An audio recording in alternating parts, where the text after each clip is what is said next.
सर्वांना नमस्कार।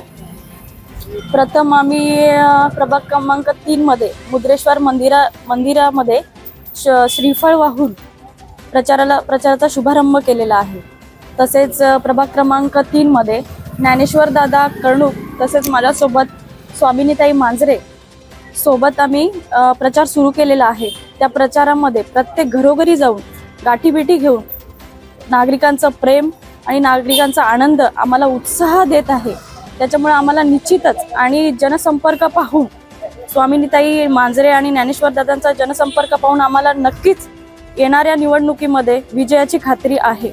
माननीय माजी आमदारांचा राजकीय पाहून प्रत्येक घराघरामध्ये जाऊन सगळ्यांना असं वाटतं की त्यांची सून म्हणून उभी आहे तर ती नक्कीच त्यांचा वारसा चालवेल, कारण त्यांनी आजपर्यंत राजकारणामध्ये कोणत्याही प्रकारचा भ्रष्टाचार नाही। एकंदरीत येणारा सगळे कोणी जात धर्म न बघता सगळ्यांना एक समान नागरिक म्हणून बघून त्यांच्यासाठी सतत प्रयत्न करत राहिले। त्यांचं ब्रीद वाक्य होतं, सत्ता हीच सेवा आहे, सेवेची दासी आहे, सत्ता हीच सेवेची दासी आहे, हे त्यांचं ब्रीद वाक्य होतं।